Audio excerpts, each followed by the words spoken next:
ঝোলটা আমার কষানো হয়ে গেছে। এখানে আলুটাও হচ্ছে ম্যাক্সিমাম হচ্ছে 50% হয়ে গেছে। এখন হচ্ছে আমি এখানে পানি দিয়ে দিব। আর খাবারটা কিন্তু খুব সুন্দর হয়েছে। আজকে স্বাস্থ্যকর একটা খাবার রান্না করবো, মানে ধুন্দুল দিয়ে চিংড়ি মাছ। গরমের মধ্যে হচ্ছে অনেক ভালো লাগে আর কি ধুন্দুলটা খেতে। তো আজকে আমি ধুন্দুল রান্না করব। কড়াই বসিয়ে দিয়েছি, এখন হচ্ছে আমি তেল দেবো। পেঁয়াজ মরিচ কুচি আরামসে করে নিচ্ছি। এখন দিয়ে দিচ্ছি আদা রসুন বাটা, মরিচ বাটা, গুঁড়া, আন্দাজের মতো মরিচের গুঁড়া, মশলাকে এখন আমি সুন্দর করে কষিয়ে নেব। এটা কিন্তু গরমের জন্য অনেক উপকার, কারণ ধুন্দুলটা হচ্ছে খেতে ভালোই লাগে, হালকা হালকা মিষ্টি লাগে।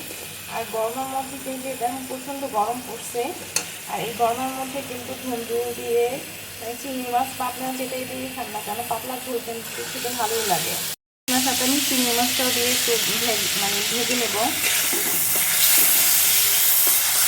তোমরা বলতে পারেন এতটুকু চিংড়ি মাছ পাচ্ছ, এটা চিংড়ি মাছ, কারণ আমার তরকারি হচ্ছে অল্প। অল্প সে তরকারির মধ্যে আমি এত চিংড়ি দিয়ে কী করবো? আর আমরা মানুষ হচ্ছে দুইজন, আমি আর আমার হাজব্যান্ড। আর আমার হাজব্যান্ড শুধু রাত্রিবেলা বাসায় আসে খায়, ও দুপুরে হচ্ছে অফিসেই খায়, যার কারণে আমার এত রান্নার প্যারাও নেই। আমি ঝুনঝুনো আলুটা দিয়ে দিব।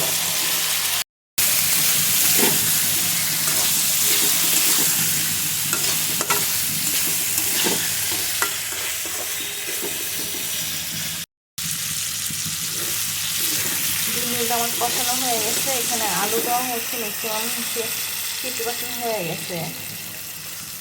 এখন হচ্ছে আমি এখানে পানি দিয়ে দিব। আর খাবারটা কিন্তু খুব সুন্দর হয়েছে, তাই না?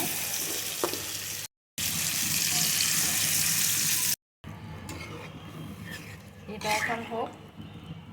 5 মিনিট পরে হচ্ছে আমি একটু ধনেপাতা, একটু জিরে গুঁড়ো দিয়ে নামিয়ে ফেলবো।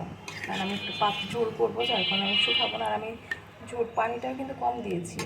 5 মিনিট পরে ধনেপাতা দিয়ে নামিয়ে ফেলবো। তরকারি কিন্তু অলমোস্ট হয়ে গেছে।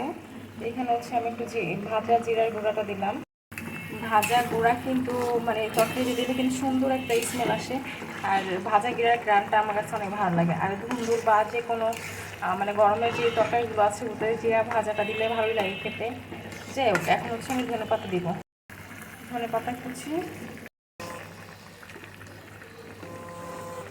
আমার তরকারিটা হয়ে গেছে, তো অলমোস্ট আমি মানে ঝোলও শুকাই গেছে। এখন কিন্তু আমি তরকারিটা নামিয়ে ফেলবো।